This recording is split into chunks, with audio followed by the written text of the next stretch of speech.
Like a mission statement.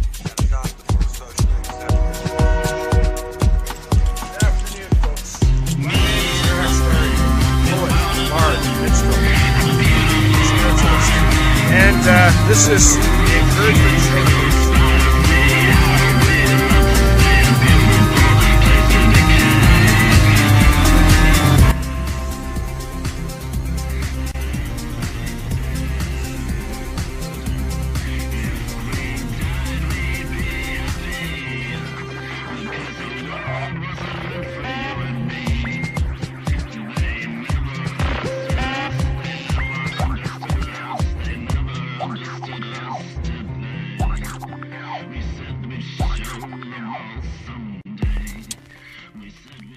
That's correct, Wendy. We all wear masks, metaphorically speaking.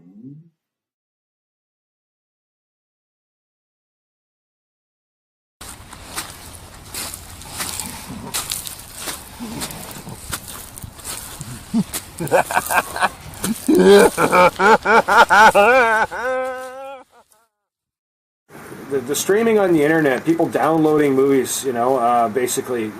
Would you say that's killing off the movie theater business? People going out to actually view them at the theater, or certainly the video business, as far as DVDs or Blu-rays go. I mean, do you feel that's going to go the way of the dinosaur? Things do change. We went away from 78s, 45s, 33s, CDs, now downloading digital. So it's just it's always going to be there. It's just a format change, but it's just now movies are now more available on streaming on the internet, like Netflix, and also if you have a digital box for your cable, you can do the Shaw on demand or Bell on demand or whatever. Watch movies that way. So obviously, there aren't too many video stores, at least Rogers video stores, left now. No, there's one in Maple Ridge, almost Little no Shop more, of Movies. Almost no more Blockbuster. So. Yeah, you feel like you're in the 90s. But on the other hand, you do. I think the last year or so, the theater receipts are just broke $1 billion or something like that. So I mean, I guess Iron Man 3. People still watching big name movies. So they're still going, but there's more choices out there. What was the biggest movie? Like when you're doing your projection work, what was the biggest opening? Well, the one for sure that I remember, at least up in Prince George in #89, was Batman. 800-seat theater, single screen theater, 800 seats, and they were sold out. 2 shows a night and one extra or 2 extra on weekends, I think, and for about at least 2-3 weeks. And that's in a city of 80,000. But mind you, there were a lot of tree planters in town, so they kept coming back, because a bunch of tree planters. Well, they were off for their time off there, and I guess they're always the ones that were hooting and hollering. But mind you, that was one of them. But I guess the other theater had Rain Man, Last Crusade. So that was at the other a double bill. The other 800-seat theater there, and so and the Abyss was at Cineplex. Right. So, but yeah, so I guess it depends what comes out, and of course these were 4 separate theaters, not one multiplex like it is now. I know, so like 14 movies. So each complex would have their big thing there, but that was before the AVX and the 3D crazes. But basically, I think Batman in '89 was it's huge, the biggest one. But mind you, at the Park Theater a few years later, we had Forrest Gump. Any movies scare people out of their seats, Dan? Just make people jump. Well, I guess like Jaws. Original Jaws. There's those those jump scenes. I guess they call my them. old alma mater. Douglas College in New Westminster, lovely town. And basically, we're going to have a variety of things for you on this segment. I'm going to be introducing to you my friend. I call him the once and future vision, Bill Honeywell. Well, you know a lot of different scientific principles. I know many things. It'll be called the leading edge of light. Famous in this day and age as being the last song that Kurt Cobain ever was recorded playing. That's amazing. Yeah. You guys have some amazing talent, and that's the Encouragement Showcase, Douglas College Edition. Without further ado, ladies and gentlemen, I give you Tarantula Suit. All right. No sugar, my friend. This is a sour song.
StarrEagle here, still at Alouette Lake. We're going to be switching up to Maple Ridge Park, and we're going to be doing a few more interviews, and I think Charlie wants to do some quotes, Mr. Gnosis, and yeah, I'm going to be finishing off with a little bit of raps, and then we're going to broaden this show out, and we're going to take it on the road.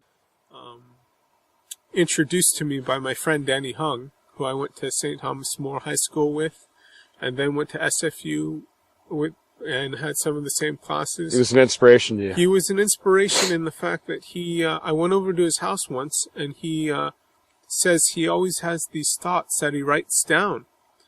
And because either what he gets is an inspiration, a life lesson, wisdom, insight, truth, intelligence, knowledge, and information, and his disposition, his opinion, his perspective, his perception, his insight, and what he believes a worthy thought he would write down. And I got that idea from him. That's excellent. Yes. Yes. Now, speaking about the manifesto, what visions in particular, what ideas and philosophies do you wish to share with the world, and why? Okay. The major one is what I call, I haven't heard it in the media or anything, so I think it may be originally mine, is verbal nonviolence. And what I mean by that is, you know, a lot of people play mind games and puns and play on words and indirect relating, and I just find that inappropriate. It is. I think it's better if people are direct and honest. That's a form of psychological bullying. Yeah, but still exercise diplomacy and sometimes euphemisms, depending on, you know, what they're saying. And not to swear, because the reason people swear is because they don't have the words on their mind. How did the saying go? People swear because they don't have the words to say what's on their mind. Yeah. So if people looked into the dictionary more and thesaurus and enhanced their vocabulary skills, that would be better. Also, what I mean by verbal nonviolence is ignoring and not paying attention to not only word games but insults. This is imperative. Yeah, it breaks down the psyche. It has to do with the law, too. Okay? Anyone can say anything about anyone, especially yourself, and that with impunity, because there's freedom of speech. You cannot physically strike that person just basically on what they said to you. That's called assault. Yes. You can go to jail for that. So that's why I think it's so important that verbal nonviolence helps create a more just, peaceful We share society. that. We should embrace the ways of peace. I agree with you. Now, what would you say, this is a question I pondered, what would you say would be, and I have my own thoughts too that I'll probably discuss when you interview me, what is life's unifying and redeeming principle, would you say? The ideal that really binds us together in harmony? Love. No, we're in agreement? Love, which was articulated with eloquence by Dr. Martin Luther King Jr. Nah. The beauty of nature! I know, look at that. Where are we going, guys? Ooh, this is a nice location. It is. This is Peanut Lake. We gotta do a little climbing. What are you talking about? I thought you wanted to have the lake in the background. The lake's in the background, Kyle. We're going to the lookout, is what I call it. To look at these majestic, glorious mountains here at Alouette Lake out in Maple Ridge. I'm getting